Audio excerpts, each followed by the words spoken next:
how many songs were written for that ended up being on the Fool? The Fool has Ulysses and Warpaint. Yeah, Ulysses and Warpaint and Baby. Baby was written at Hillhurst. That's right. So 3 songs, and actually those 3 songs we had played even with Shannon. We had played Baby and Set Your Arms Down and... Wow, so trippy. Going down memory lane. Yeah. Oh yeah. So 3 of those songs didn't make the EP. Ulysses, Warpaint, and then Baby, ended up 4. making... Yeah. Or Warpaint, Set Your Arms Down, Ulysses, and... Yeah, Warpaint was one of those songs that came together with Jen, Shannon, and I at my house. We had just gotten a Silvertone amp.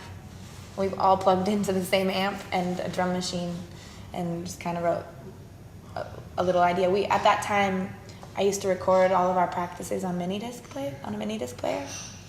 And so we would take certain ideas that we'd remember we really liked, and sometimes we would make songs out of a jam that we had done. So that was one of those songs that I remember really feeling attached to that day and finding the mini disc and going back through it, and then we relearned the principles parts of the idea.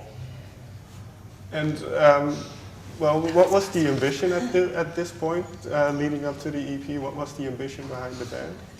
The ambition behind the band leading up to the EP? Yeah. I think we had recorded an EP before we recorded the actual EP. Okay. So we were, when Shannon rejoined the band, we were basically, we got really serious about it and started rehearsing a lot so that we could record but also play shows. And we started playing shows and recording and just trying to get the songs record ready, basically. Songs that had been floating around for years were finally, getting released. And I think at that point we hadn't really ever recorded, so it was kind of hard for us. We had never known how to let go of songs before, because instead of writing like 500 songs, we just had 500 jams and we kept rewriting the same. It was just like 500 versions of each song. There's so many. That's why Burgundy and Crimson are a similar song, and they're named 2 different colors of red fish. They're basically the same song.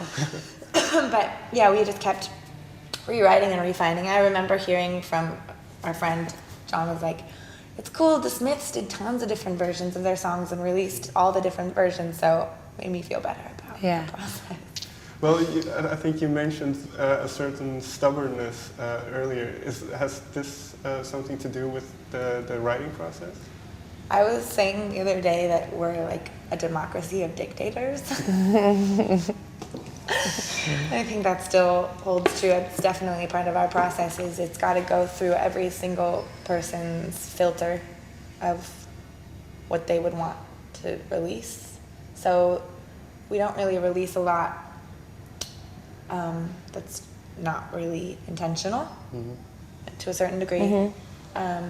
We have before, but I think that usually leaves a bad taste in our mouths when we've let go of things before we feel like they're finished.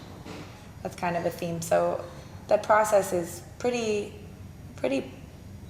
perfectionistic on our own terms, and I think everybody really tries to stay integral to what feels right for them while being in a group dynamic, and that can really slow down the process versus somebody who comes in and just says, "Here, play these parts," because everybody is very much a part of that process, even if the role kind of changes as far as who's directing and like directing a song or something, but it's always, goes through a lot of heady heads.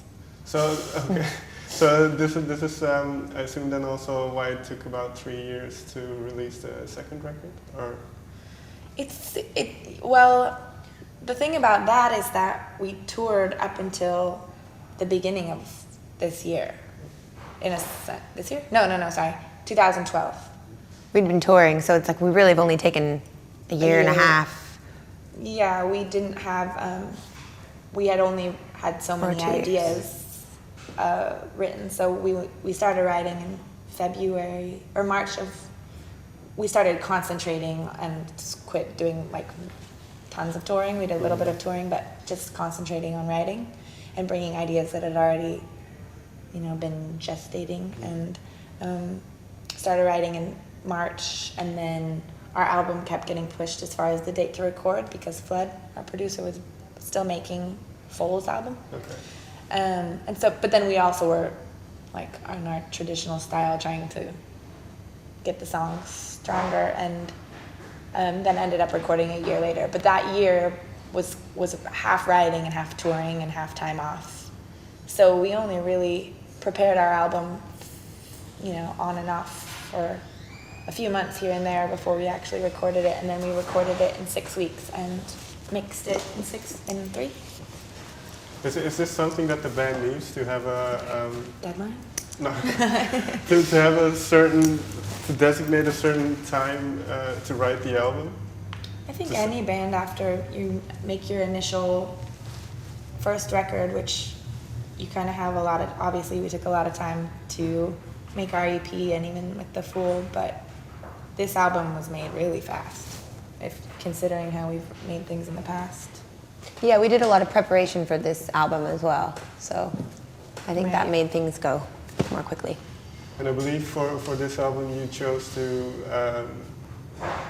well, maybe it's the same as the first record then, but to have a jamming session, of free-flowing style of songwriting. On this album? Yeah. More so than on the other Well, CD? yeah. And I think it's the opposite, right? Yeah, even if it sounds that way, I think it is a lot closer of an album, and it has a lot of space in it, which can kind of feel maybe more swimmy, because I think listening to The Fool, like I heard Bees or heard certain songs, it's so much information in the songs.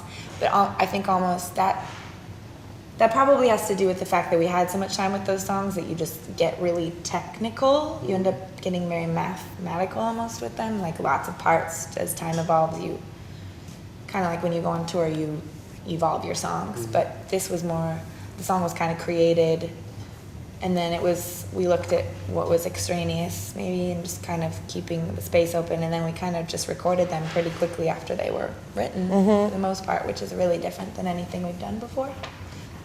Well, why did you make this change then to strip down, so to say, to not make things too complicated? Well, I think when we were on tour, touring the last record, The Fool, what we had to do was, because there was so much information on every song, it was really hard to execute that live. And so what we ended up doing was stripping down our songs to perform them live, to make them, I guess, accessible live. It was hard to fit in all of those parts. And I think touring that for 2 years and 9 months, I think before we went into the studio this time, I think we were all pretty conscious of not wanting the same problem, because it's not necessarily a problem, but at least from my opinion, I think that we wanted to make a record that was more representative of how we would sound live, or how we do sound live, and being able to execute what we write or what we record and have it be translatable, or just to, you know what I mean, have it be similar, or not having to change too much, not having to strip things back, you know? And I feel like we were conscious when we went into writing this record to maybe start with things more stripped back and slowly add things if it need be, as opposed to starting with so many things on your plate and then having to pull back because you have too much information. I think we did it the other way around this time. Also, we had never toured before. We made an album, really, before it was made. Really, you know, Stella joined the band a few weeks before we even made the album. So this was more everybody writing. I think we were more mature as musicians, and also with how we played together, that those kinds of things came together naturally. So I just think that's what we wanted. More mature, then it's just like all thrown together and kind of figuring things out at the last minute with Stella. There was like this space to create, so maybe we kind of took advantage of that space in the music. Final question, there's also, I'd say, a heavy influence of hip-hop and R&B sounds. How did this come together? Probably a lot of that comes from, I mean, everybody's into that music, but Stella's playing has that kind of dancey, rhythmic, almost jazz, not jazz, but like sometimes she's Afrobeaty. She's just got a lot of rhythms going on. You know, she isn't very straightforward, and I think that element and the element of how Jen and her play together and react off of each other brings a lot more of that to the writing process. Yeah, I Different think drummer than you've ever played with, like writing on the album. definitely. Like she was saying, she's not super straightforward. I mean, no drummer we've played with is super straightforward, but it's just definitely a different style. And when Stella and I get to playing with each other, if the song starts with bass and drums, it starts with bass and drums, and then we build up on that. Like Emily was saying, it's, I guess, the way that we just play off of each other. But I don't think we've gone into it consciously saying or thinking to ourselves that we want to make a hip hop or R&B. I mean, it's funny that people are pulling that, because I like hip hop and R&B, but I'm not like bumping that shit all the time. And yeah, I'm not. I would say more than anything, it's just got like more soul, and it's sexier and it's groovier. But I don't know. I don't really hear hip hop and R&B for some reason. Yeah, they haven't even heard Funky Thoughts Jam. Oh yeah. Okay, well, I'm out of time. Okay. Thank you very much. Yeah, thank you. Bye. That was fun.